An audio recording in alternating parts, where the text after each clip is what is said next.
मैं यहाँ गुल प्लाजा में इस आग लगने के वाक़ये से 2 दिन पहले अगर जाता और मैं इनको ये दिखाता कि 2 दिन बाद ये होने वाला है, तो वो कहने लगे आदमी इन चीज़ों को देखते तो कारोबारी थोड़ी बनते। पिछले दिनों एक जगह पे आग लगी और मैंने जब उनके ओनर से बात की, मैंने कहा कि सर आपकी प्रीमिसेस में तो अभी भी बहुत सारे फायर हैज़र्ड्स मौजूद हैं।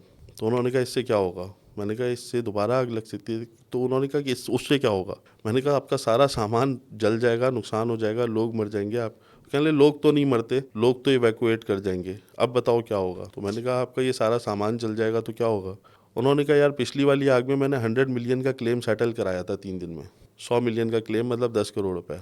तो मैंने कहा सर वो डाउन टाइम जो उसके बाद आपको मिला उसकी कोई अहमियत नहीं है।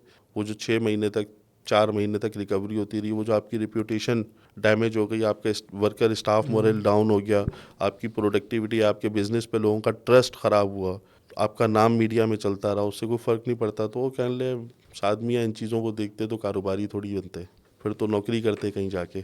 तो इन टेंशनों से हम आज़ाद होते हैं। फिर मैंने उनको एक एहसास दिलाया, मैंने कहा सर आपके बिज़नेस का टर्नओवर अगर 3 अरब रुपए है सालाना, तो इसका मतलब इस मुल्क की इकोनॉमी में आपका एक बहुत बड़ा रोल है। उस रोल को आप क्यों नज़रअंदाज कर रहे हैं? उस रोल को आप नज़रअंदाज कर रहे हैं। वो जो 10 करोड़ रुपए आपको मिले, 100 मिलियन, वो इंश्योरेंस कंपनी ने किसी दरख्त से उतार के नहीं दिए थे। वो जहाँ से भी निकाल के दिए थे वो स्टेट बैंक की किसी जेब से निकाले थे। और जब इस मुल्क की मईशत एकदम से क्लोजिंग ओपनिंग में आज का ओपनिंग बैलेंस इतना था और आज का क्लोजिंग बैलेंस, उसमें से 100 मिलियन रुपीज़ एक अनप्रोडक्टिव चीज़ जो अपनी यूज़फुल लाइफ पूरी करने से पहले डैमेज हो गई, उसके लिए वो 100 मिलियन रुपीज़ चले गए। तो आपको इसका एहसास नहीं है कि कल का दिन जब शुरू होगा तो करेंसी वैल्यू किधर खड़ी होगी हमारी? कल का दिन जब शुरू होगा तो बैलेंस ऑफ पेमेंट्स में हम कहाँ पर होंगे?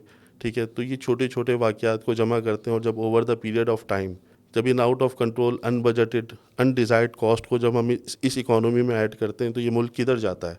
तो उनको इस चीज़ का एहसास नहीं था। उन्होंने कहा कि यार ज़्यादा मसला होगा तो हम बाहर ही निकल जाएंगे कहीं।